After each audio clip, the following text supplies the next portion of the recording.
Assalamualaikum warahmatullahi wabarakatuh. Perkenalkan, saya Hikmatul Hayati, NIM 2215050204. Pada pertemuan kali ini saya akan membahas mengenai konsep pendidikan menurut Quran Surah An-Nur ayat 27 sampai 29.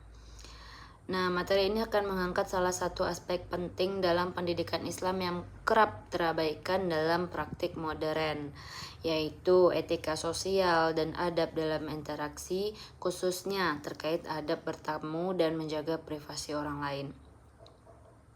Dengan mengambil objek kajian Al-Quran Surah An-Nur ayat 27-29 ini, dapat menguraikan bahwa Islam tidak hanya mengatur hubungan antara manusia dan Tuhannya, tetapi juga mengatur tata krama antara manusia, antar sesama manusia secara rinci, halus, dan sangat beradab. Dalam surah An-Nur ayat 27-29, Allah Subhanahu wa taala secara tegas melarang seseorang memasuki rumah orang lain tanpa izin dan tanpa memberikan salam terlebih dahulu. Perintah ini meski terlihat sederhana, tetapi memuat prinsip-prinsip dasar pendidikan moral yang mendalam, seperti pendidikan terhadap hak orang lain, penghormatan terhadap hak orang lain, menjaga privasi, dan kesadaran sosial dalam bertindak. Melalui penafsiran dari beberapa kitab tafsir termuka seperti Tafsir Al-Misbah, Jalalain, dan Al-Munir, maka materi ini dapat menunjukkan bagaimana ayat-ayat tersebut menjabarkan aturan etika sosial dalam bentuk konkret. Dalam Tafsir Al-Misbah misalnya, Quraisyah menekankan bahwa ayat ini turun atas keluhan seorang perempuan Ansor yang merasa risih didatangi tanpa persiapan. Nah, dari sinilah diturunkan perintah untuk meminta izin sebelum memasuki rumah demi menjaga kehormatan, kenyamanan, dan privasi penghuni rumah. Nah, Tafsir Jalalain menambahkan bahwa etika yang diajarkan tidak terbatas pada rumah orang lain, bahkan seseorang sebaiknya tetap meminta izin ketika hendak memasuki rumah keluarganya sendiri, termasuk rumah ibu, anak, bahkan pasangan hidup.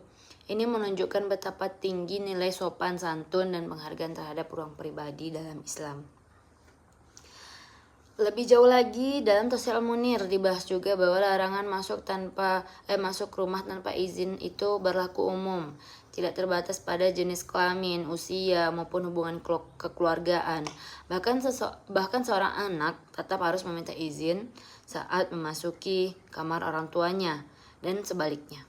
Ini adalah pelajaran adab Islam yang luhur yang ditanamkan bukan hanya melalui ajaran verbal, melainkan contoh dan aturan praktis dalam kehidupan sehari-hari. Ayat ini juga memberikan pengecualian terhadap rumah-rumah yang tidak dihuni secara pribadi seperti hotel, toko, atau tempat umum lainnya yang memang dibuka untuk kebutuhan publik. Namun, pengecualian ini tidak membatalkan prinsip etika. Segala bentuk interaksi sosial tetap harus dibingkai dengan niat baik, kejelasan tujuan, dan menghindari tindakan yang bisa merugikan orang lain. Dapat disimpulkan bahwa pesan utama dari ayat-ayat ini terletak pada pentingnya adab, kesopanan, dan kepatuhan terhadap aturan, membangun peradaban Islam yang sehat.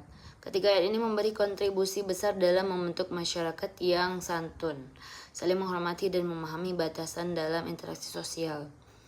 Dari sudut pandang Tafsir Tarbawi, menekankan bahwa pelajaran dari Al-Quran Surah An-Nur ayat 27-29 sangat relevan dalam pendidikan Islam karena mencakup aspek pembentukan karakter yang hari ini semakin dibutuhkan di tengah krisis etika yang melanda generasi muda.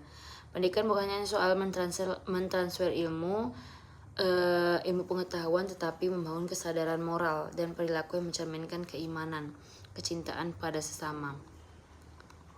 Nilai-nilai seperti tenggang rasa, sopan santun, kesediaan menghormati ruang pribadi orang lain, dan pentingnya izin adalah nilai-nilai yang sangat fundamental dalam pendidikan Islam. Ini bukan sekedar etika sosial, melainkan bentuk konkret dari implementasi iman dalam kehidupan sehari-hari. Hanya itu yang dapat saya sampaikan pada pertemuan kali ini. Banyak salahnya, saya mohon maaf. Wabillahi taufiq wal hidayah. Wassalamualaikum warahmatullahi wabarakatuh.